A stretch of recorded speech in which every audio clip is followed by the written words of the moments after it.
All right, let's dive right into this epic explainer. We're heading straight into a really colorful adventure in ancient Egypt. I mean, just picture that gorgeous, shimmering golden sunrise over the pyramids for a second.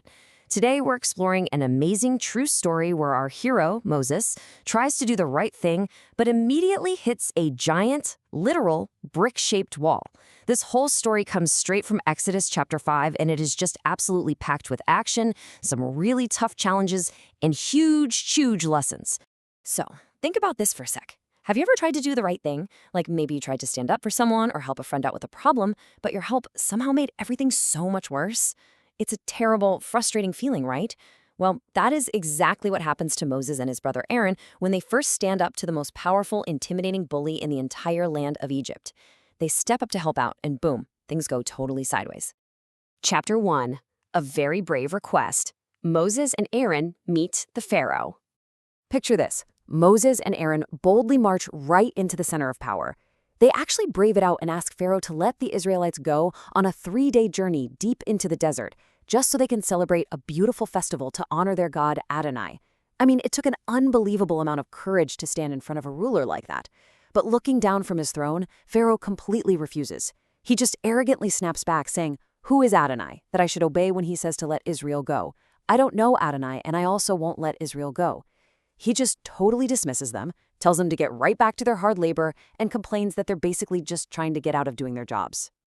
Chapter 2. Pharaoh's Mean Straw Trick. A sneaky new rule. Well, instead of listening, Pharaoh gets incredibly angry and decides to show everyone exactly who's the boss. Now, to make strong bricks in ancient Egypt, you absolutely needed straw. So Pharaoh turns around and issues this brutal 3-step order to his slave masters. Step 1, no more free straw. Step 2, the people have to go out and find it completely by themselves. But here's the absolute worst part. Step 3, they still have to make the exact same number of bricks as they did before. He didn't lower their daily quota by one single bit. And this right here shows just how completely unfair this tyrant really is. Before this, making bricks was already backbreaking work, but at least the straw was handed to them. Now, it's practically super hard mode. The people are forced to scatter all over the vast, sun-baked land of Egypt just to gather these tiny bits of stubble. It takes an already exhausting job and turns it into a totally impossible mission. So, surprise, surprise, without the straw provided, the workers just can't make enough bricks. And when the Israelite foremen inevitably miss their daily quota, they get flogged. It's just horribly unfair. And get this, when they actually go to complain to Pharaoh about this cruel treatment, he just exploits them even more. Standing under that blazing yellow sun, he just shouts at them, "Lazy, you're just lazy. That's why you say, 'Let us go and sacrifice to Adonai.'" He literally uses their exhaustion to distract them from Moses' message of freedom. He's completely trying to break their spirits. Chapter 3. The friends get mad. Blaming the heroes. So, the poor foremen leave the palace just hurting and terrified, knowing full well they can't possibly meet Pharaoh's endless demands. And who do they bump into on the road under the darkening sky?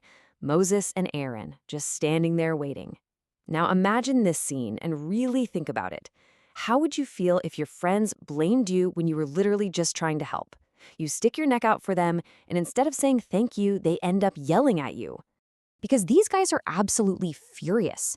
They look right at Moses and essentially tell him, "You have made us utterly abhorrent in the view of Pharaoh and his servants, and you have put a sword in their hands to kill us." They feel like Moses' brave plan totally backfired, turning them into a massive target for Pharaoh's cruelty. Moses tried to be the heroic rescuer, but in this moment, he looks like the bad guy to his very own people. Chapter 4. Even heroes have doubts. Moses talks to God. You know, a lot of people would probably just give up right here. They'd run away and go hide in the desert forever. But Moses doesn't do that. Overwhelmed by this massive spike in suffering, he gets completely honest. He takes all those heavy feelings of frustration and confusion straight to the top. He literally asks, "Adonai, why have you treated this people so terribly? What has been the value of sending me?" He's asking the really hard questions. Why are things getting worse? And where is this great rescue you promised? Chapter 5. Lessons from the bricks. What we can learn from this adventure. We actually learn 4 key morals from this incredible chapter. First up, things get worse before they get better.